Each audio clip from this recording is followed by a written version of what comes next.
Every political movement in history has been guided by some form of revolutionary theory. That is to say, ideas, strategies, and philosophies which inspire and promote change in human society. Of course, such change would not be possible without practice. It's only through action that we're able to accomplish our mission of building a better world. And so it's vital for anyone seeking revolutionary change to understand this relationship between theory and practice. Radical ideas and actions develop one another mutually. Thought leads to action, action refines thought, and on, and so we change the world through theory and practice. In this series, we'll explore the relationship between theory and practice by examining the work of real-world organizations and activists. This is Applied Theory. Episode 1, The People's CDC, a Dual Power Structure. I lived through the rise of COVID-19 here in Vietnam, a small, poor nation which against all odds and with very few resources managed to muster one of the most robust, effective, and efficient responses to the pandemic in the entire world.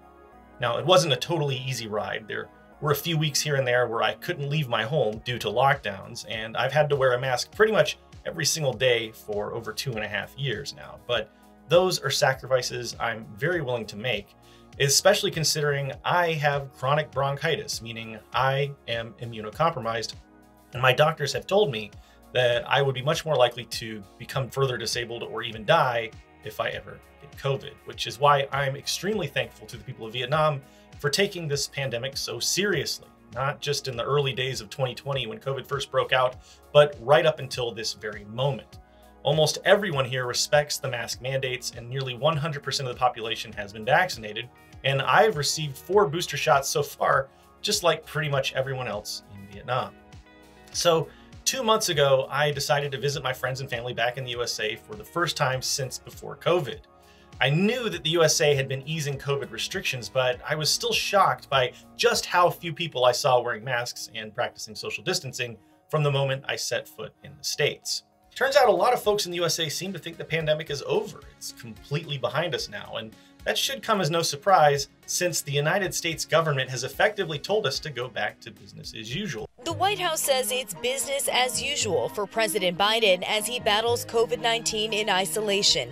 Seen here in this new photo, masked up and on the phone with his national security team today. The president said he's still putting in 8+ hours of work a day. It turns out that taking a deadly pandemic seriously hurts the short-term profits of those corporate and capitalist interests who set the agendas of the courts, legislative bodies, and regulatory agencies like the CDC.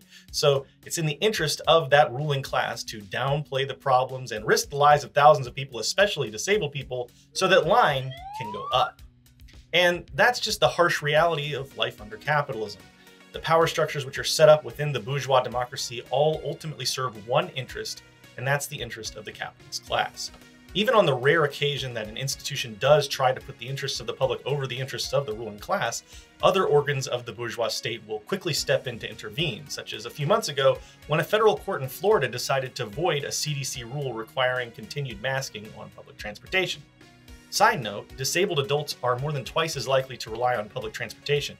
And of course, disabled folks are also much more likely to be vulnerable to COVID, which is why disabled Americans are also more likely to be in favor of public transit mask mandates. But that doesn't really help the corporate interests that control the USA government, so screw disabled people like me, I guess. All that being said, it's an unfortunate truth that generally speaking, even the CDC itself is going to great lengths to distort the truth and mislead the public when it comes to COVID. And this isn't just the fringe opinion of a dirty commie. The New York Times just reported that BA.5, a highly transmissible variant, is dominating a new surge of new infections. Many health officials say the wave is cause for caution, not alarm, while downplaying the fact that an unprecedentedly large number of patients infected with the new strain are coming down with long COVID and other severe symptoms. And Bloomberg reported over a year ago that up to 60% of COVID cases in the USA have gone unreported, based on a study which found that as of March of last year, about 20% of Americans had been infected with COVID. And of course, this contradicts the much more conservative numbers provided by the CDC.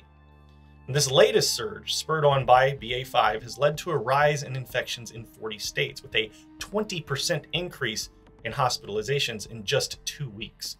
Right now, over 40,000 Americans are hospitalized with COVID on an average day, further straining our already overwhelmed public healthcare system. As the New York Times reports, we have less data about COVID infection rates now than ever before in the history of the pandemic. Public testing sites are closing en masse, and most people are opting to test at home, with those test results being undocumented and unreported, if folks are even testing at all. And public health officials have been doing everything they can to bury the evidence of this latest COVID surge. According to the Washington Post, cities and states have been changing their definitions of COVID hospitalizations, reducing surveillance activities, and shifting to less frequent reporting of cases.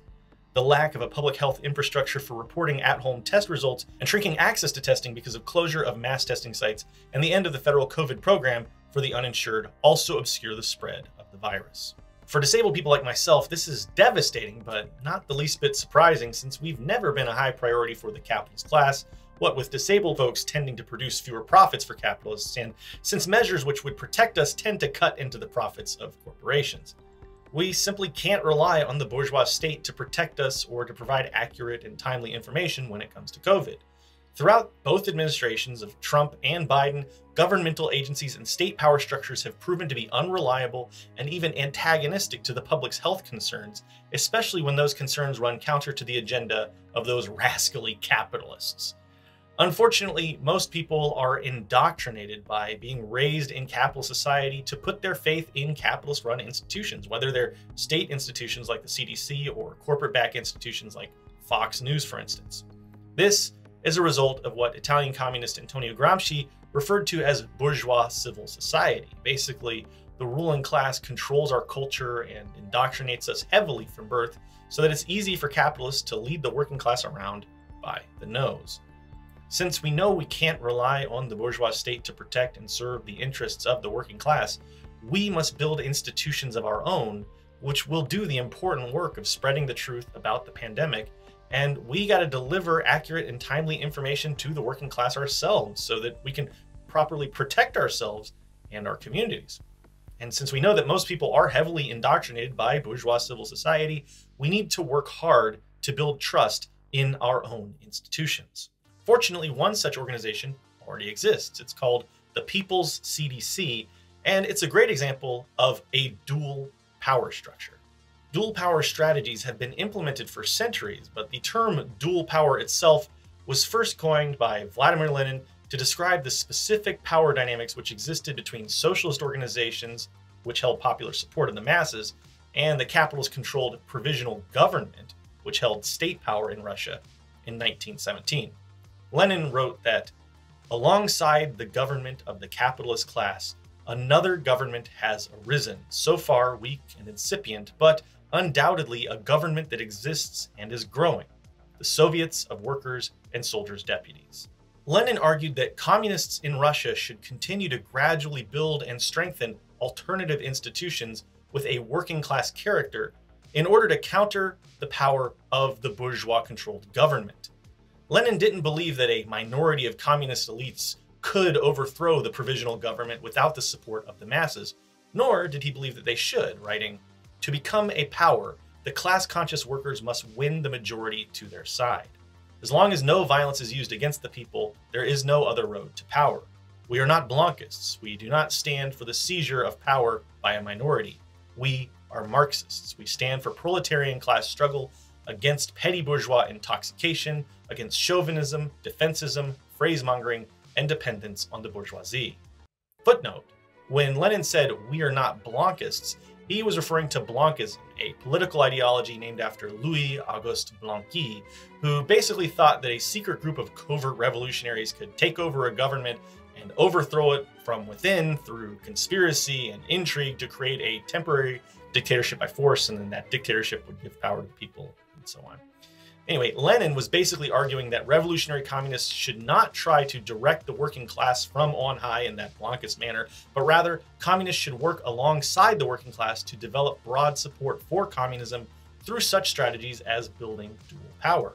In his article, Dual Power, as well as his April theses, Lenin observed that the workers were beginning to self-organize and self-govern through dual power institutions, which might eventually rival the power of the provisional government-controlled state.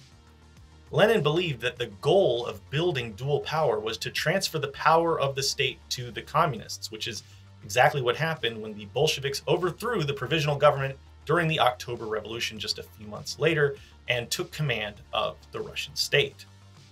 Since then, the theory of dual power has been developed, advanced, altered, and implemented by a variety of revolutionary movements, including communists, anarchists, the Zapatistas, and many, many others in many different ways. Following Lenin's lead, communist parties around the world have practiced dual power to ultimately seize state power. For example, here in Vietnam where I live, Vietnamese communists built workers' unions, women's unions, militias, and various other dual power institutions, which ultimately accumulated enough power to seize command of the state, ultimately going on to repel the Japanese, French, and American empires from their homeland. The Zapatistas have also used dual power strategy to build power for the people, but without the ambition of seizing state power. As Zapatista subcommandant Marcos explained in a speech in 2008, bueno, el aspecto fundamental es que nosotros no luchamos por el poder. Nosotros no queremos derrocar un gobierno para ponernos nosotros en su lugar. Nosotros lo que queremos es que se abra un espacio democrático donde la sociedad pueda participar y decidir qué rumbo político va a tener, ¿no? Ese es el aspecto fundamental, ¿no? This interpretation of dual power is more in line with anarchist conceptions of building dual power, as most anarchists believe that it's not necessary to seize state power to free the working class from capitalism and other forms of oppression.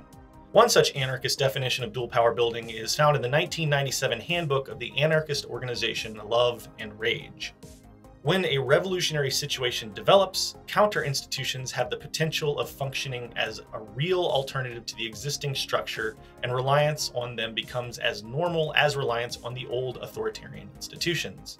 This is when counter-institutions constitute dual power. Dual power is a state of affairs in which people have created institutions that fulfill all the useful functions formerly provided by the state. The creation of a general state of dual power is a necessary requirement for a successful revolution.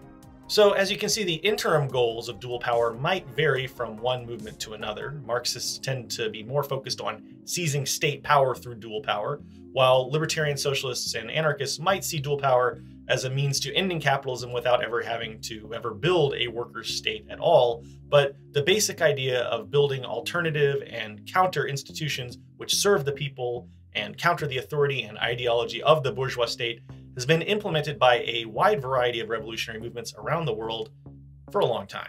Broadly speaking, dual power institutions fall into two categories. We've already mentioned alternative institutions and counter institutions. Alternative institutions exist to take the place of corporations, government institutions, and bourgeois-controlled nonprofit organizations. Examples of alternative institutions include community-organized mutual aid organizations like Food Not Bombs, which feed hungry people directly, and groups of community members who go around fixing their neighbors' houses and park benches. Some specific examples of alternative institutions include mutual aid programs of orgs like Socialist Rifle Association and Mutual Aid Disaster Relief, which help people directly in the aftermath of natural disasters like hurricanes and ice storms by delivering water, repairing homes, and distributing food and medical supplies.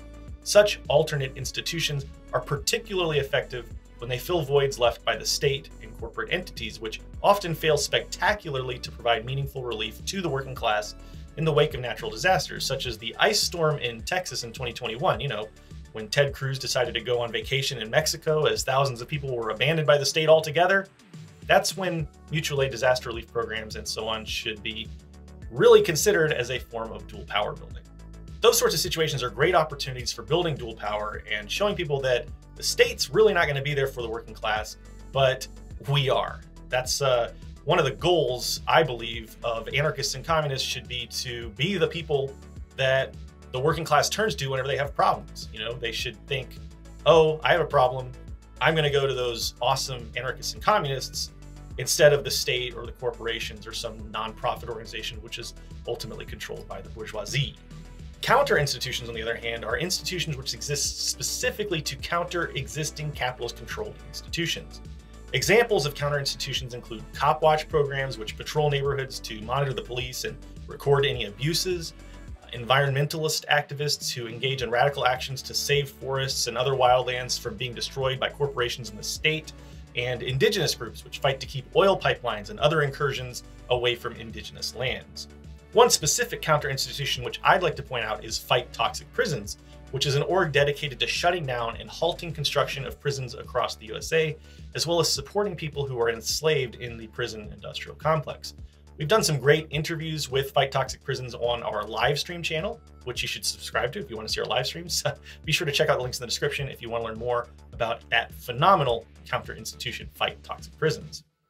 So what about the People's CDC? Is it an alternative institution or a counter-institution?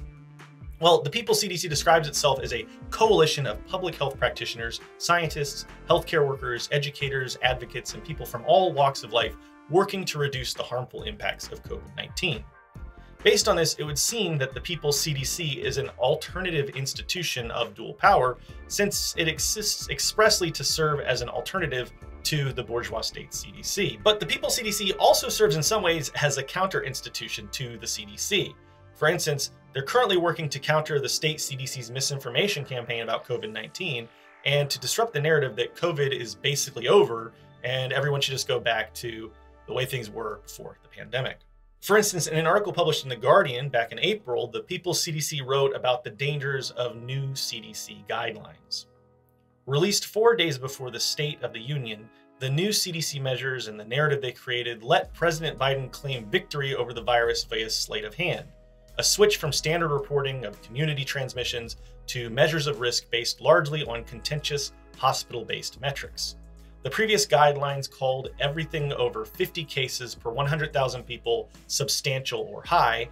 Now they say 200 cases per 100,000 is low as long as hospitalizations are also low. With this one subtle change in policy, the official map of COVID infections in the USA instantly changed from red to green. The People's CDC is trying to draw attention to the dangers of the state CDC's new guidelines. I highly recommend that you read that entire article. It's a powerful indictment against both the Biden administration and the CDC and their insidious information campaign about COVID. But long story short, the People's CDC is seeking to set the record straight and provide information to the public, which the state CDC intentionally distorts or withholds to serve that agenda of the capitalist class. Now, to be clear, the People's CDC isn't particularly revolutionary or radical in nature, at least not by my standards. The People's CDC doesn't seek to seize state power, nor does it seek to dissolve the state entirely. I think that the same capitalist world system that is bringing us pandemic after pandemic, that is basically letting people die, is also bringing us climate change, is bringing us constant threats of war and real wars, makes life boring or overworked or miserable for most of the people on the globe. I could go on and on and on. And my end goal is to get rid of all that and to build something where we can love each other and sustain the planet. The folks running the People's CDC are doctors, healthcare professionals, and other folks who want to provide clear and accurate information about COVID and other public health concerns whenever the state CDC fails or intentionally decides not to do so. But as revolutionists, I would argue that it's in our interest to actively promote these kinds of dual power institutions like the People's CDC whenever we share similar goals. In this case, the People's CDC shares common cause with communists and anarchists who seek to undermine the power and legitimacy of bourgeois state structures and challenge the hegemony of the capitalist class institution of the CDC. Unfortunately, we should also be conscious of the fact that dual power institutions tend to face severe backlash from the state whenever they begin to truly rival or challenge state and corporate institutions. Various members of Food Not Bombs, for instance, have been arrested just for giving food out to the hungry. The Black Panthers had their free lunch programs raided frequently by the police, and their cop watch and community defense programs were so successful that Ronald Reagan and the NRA joined forces to enact strict gun control laws to dismantle those dual power structures which the Panthers were building back in the 60s. Hi, this is Creepy Deep Fakey J. If you want to hear more about the white supremacist history of gun control in the USA, check out BP's newest video on Overthrow Media. It's very good. We've even seen the bourgeois state go after their own employees for providing information about COVID-19, which challenged state narratives. Back in January of 2021, data expert Rebecca Jones, who worked for the Florida government, was arrested in Florida for downloading public data from her work computer and sending a message out to Florida employees urging them to speak out against the government's demands to alter data and mislead the people about the threat of COVID in Florida. Jones had previously lost her job with the Florida government for refusing requests to manipulate data to suggest Florida was ready to ease coronavirus restrictions. And during her legal battle with the state of Florida, her computers were seized, and the prosecution requested that she be barred from access to the internet and monitored by GPS, showing just how far the state is willing to go to suppress anyone who might truly challenge the capitalist hegemonic status quo. Incidentally, this is why it's always best to organize as opposed to working as individuals. Certainly, the state and corporate interests could still target the people's CDC, but it'll be a lot harder to go after an organized alternative or counter institution than it is to go after any lone individual like Rebecca Jones. Regardless, as we seek to build dual power in our communities, we must be aware of the threats we face as well as the opportunities we have to build a revolutionary counterculture and to aid our neighbors. So this is your call to action. Now that we've gone over some of this theory, why not put it into practice? Find out if there are any dual power institutions in your area which you can help out. If you're not sure where to begin, check out the Black Socialists of America's Dual Power Map. Or you can check out orgs like the Socialist Rifle Association, Mutual Aid Disaster Relief, the Industrial Workers of the World, Food Not Bombs, or your local mutual aid org. Or join a communist political party or an anarchist group, or do some mutual aid. You can find mutual aid groups by typing in mutual aid in the name of your town in Facebook. In the meantime, if you have a few seconds, I'd love for you to share in the comments the sorts of dual power structures that already exist, maybe the ones in your town, or alternative or counter institutions which you'd like to see where you live. And if you find this video interesting, I hope you'll subscribe and check out our older videos to give this channel a little algorithmic love, and maybe consider even supporting us on Camaraderie or Patreon if you have a couple of bucks, since viewer support is the only thing that keeps us going. That's all for now. I'm EJ, this is NonCompete. Thanks so much for watching, and workers of the world unite. By the way, we sell this shirt in our web shop. All right, that's enough plugging. Go do some dual power building. Huzzah!